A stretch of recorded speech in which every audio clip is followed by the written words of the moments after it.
इन दोस्तों, आज इस वीडियो में हम लोग बात करने वाले हैं पैक्स अध्यक्ष के बारे में। बिहार में कई जगह इसका चुनाव हो चुका और कई जगह होना है।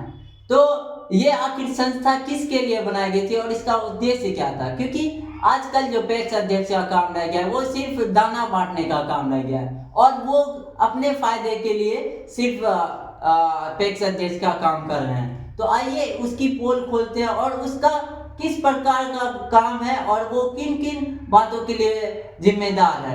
और ये एक संस्था सिर्फ किसानों को फायदा देने के लिए पहुंचाया गया था। तो पर आजकल क्या हो रहा है कि पैक्स अध्यक्ष खुद अपना पेट भर रहे हैं और अपना ही सिर्फ फायदा को ढूंढ रहे हैं। तो आइए जानते हैं उनकी शक्तियों के बारे में और ये संस्था किस उद्देश्य से बनाया गया किसानों के हित के लिए। जैसे कि पैक्स, जिसका कि फुल फॉर्म है प्राइमरी एग्रीकल्चर क्रेडिट सोसाइटी। पहले क्या होता था जब ये संस्था बनाया गया 1904 में, जब भारत अंग्रेज का गुलाम था।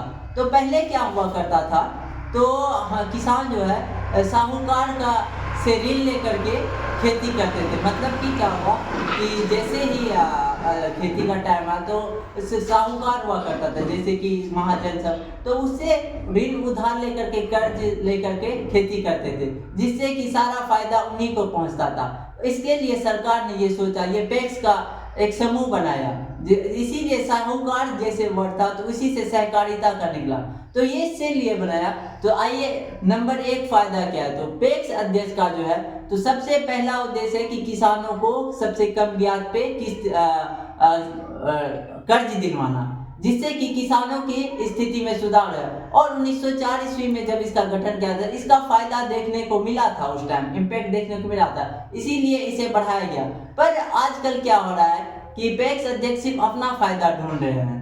तो उन्हें क्या होना चाहिए कि किसानों को ऋण दिलवाने में बहुत मदद करना चाहिए। जैसे कि कोऑपरेटिव बैंक है तो उनसे ऋण बहुत सस्ते दरों पे मिल जाते हैं किसानों को। तो सबसे पहला उद्देश्य है कि किसानों को ऋण दिलवाना।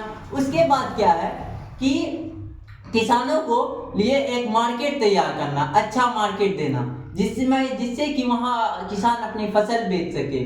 तो आजकल का पैक्स अध्यक्ष क्या कर रहा है, तो इन सभी का कोई उस तरह का आइडिया नहीं है और ना ही किसान इस बात को जानते हैं, वह अपने अधिकार मानते हैं, ना कि उस तरह का बात को लेकर अपने पैक्स अध्यक्ष के पास जाते हैं।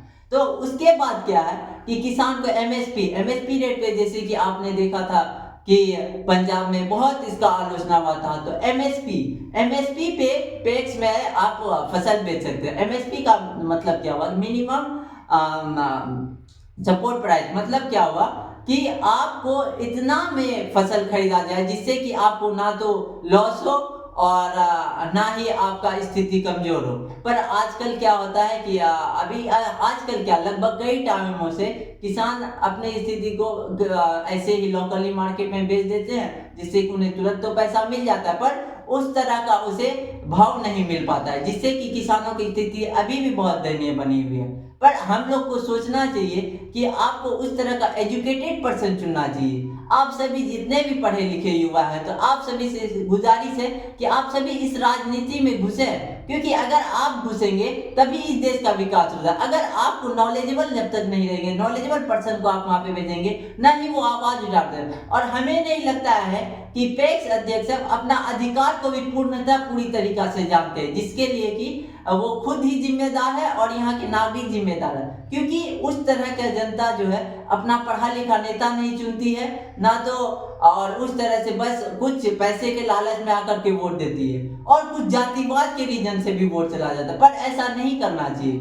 सिर्फ करना चाहिए कि आपको एजुकेटेड को चुनना चाहिए। और आप सभी स्टूडेंट से भी दरखास्त है कि आप सभी जितना भी हो सके आप सभी राजनीति में घुसने का कोशिश कीजिए, क्योंकि आपसे देश है। आप अपने लोगों को जाके समझाइए, उनके अधिकारों को जाके बताइए, तभी इस देश का विकास संभव है। अन्यथा जिस तरह से चलते आ रहा है उसी तरीका से बर्बाद होते रहेगा और किसानों की स्थिति जिस तरह से दयनीय उसी तरह से रहेगी। जय हिंद, जय भारत।